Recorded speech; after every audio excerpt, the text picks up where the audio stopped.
दो तीन सवाल आपसे पूछ सकती हूँ। क्या आपको पता है कि राम मंदिर की सुनवाई कितने सालों तक चली? बिल्कुल चली ना, कई सालों तक। बिल्कुल चली। कौन फंड कर रहा था? अगर जिसको कोर्ट ने कहा विवादित ढांचा, please wait for the question, विवादित ढांचा और बाबरी मस्जिद कह रहा था मुस्लिम पक्ष, उसको कौन फंड कर रहा था?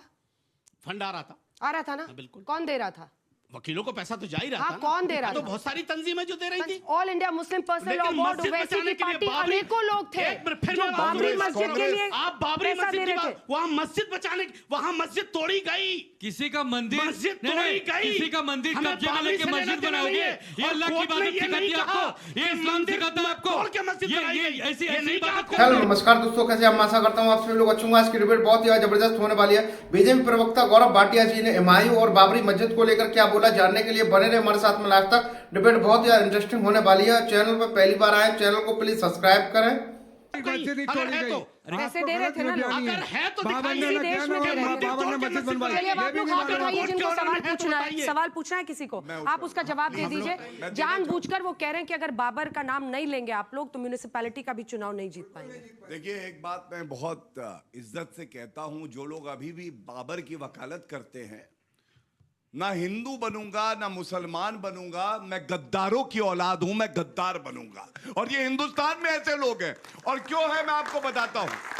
अंजना जी, आप सोचिए, मैंने मौलाना जी को सुना, लॉ एंड ऑर्डर क्यों नहीं गिरफ्तार करके हुमायूं कबीर को 22 डंडे मारती, जेल में रखती और कहती यहां पे कानून व्यवस्था ध्वस्त हो रही है।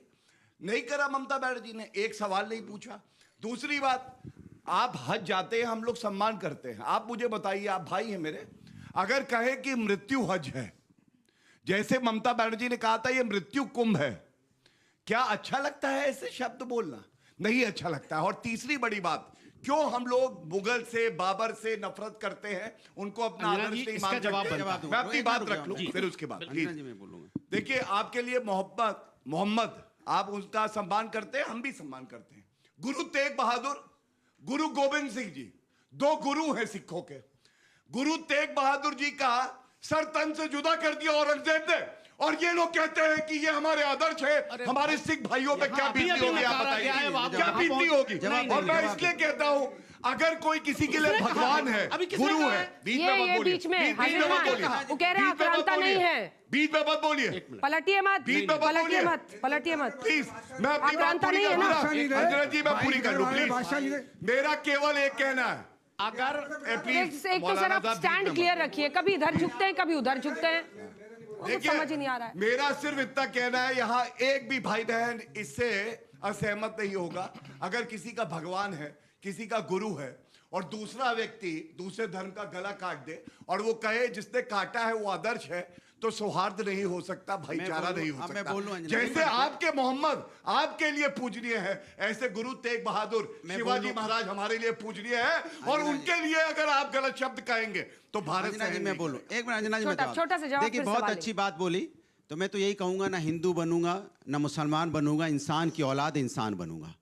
सवाल यह है कि कोई नहीं, किसी ने, मैंने पहले ही शब्द में जब अंजना जी आपने शुरुआत की, मैंने बोला कि इस देश में मुसलमान मुगलों को आदर्श नहीं मानता, लेकिन इधर के लोग, एक मिनट अंजना जी बोले, ये भी कह रहे नहीं मानते। सुनिए ना, आप जबरदस्ती बुलवा दे तो बोल दो, जबरदस्ती क्यों? वो कह रहे हैं कि आक्रांता नहीं थे, आप उनको आक्रांता मानते हैं। आप उनको बोलने दीजिए, उनको क्यों नहीं मानते? की बात होगी तो उन्होंने हुक्मरानी किया। रुको एक मिनट। लेकिन तब से ये प्रूफ करने में लगे हुए हैं, कितनी मेहनत कर रहे हैं बाबर को आदर्श बताने के लिए। ये कह रहे हैं साफ साफ कि बाबर मेरा आदर्श नहीं है, लेकिन इनकी राजनीति, सही बोला, मैं आपके बीच में नहीं हूं। ऐसे अब ऐसे कैसे चलेगा? मैंने सुना, एक मिनट, मैंने सुना ना अंजना जी, रुको भाई, मैं अपनी बात करूं। अंजना जी, मैंने अपनी बात, मैं आपके बीच में, रुके।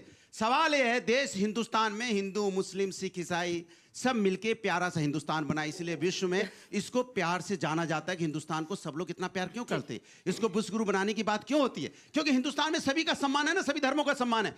भारतीय जनता पार्टी के लिए हिंदू मुस्लिम की राजनीति करना जरूरी है, क्योंकि उनको आपकी चिंता नहीं है।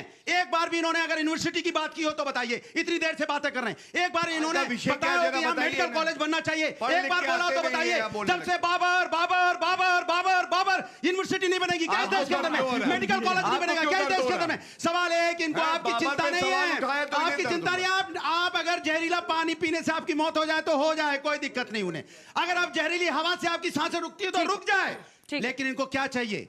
बाबर, क्योंकि वो इनको सूट कर रहा है, इनकी क्या बोल रहे हैं? राजनीति को। इनको खुद इनको नहीं क्यों पता चाहिए? है। सूट कर रहा है राजनीति अब में। एक दो ये सवाल हमें ले आपको लेते हैं, लड़ा के, अनुराग जी। आपस में लड़ा के राजनीति करना चाहते हैं, नफरत की राजनीति करते हैं, इनसे बच के रहना। ये जब से आपके बारे में बात नहीं साहब ने करेंगे, कहा कि आपकी बाबर समस्या की वजह बात से नहीं हम लोग करेंगे। रोटी खा रहे हैं। नहीं सर, बाबर हमारा बावर्ची नहीं था।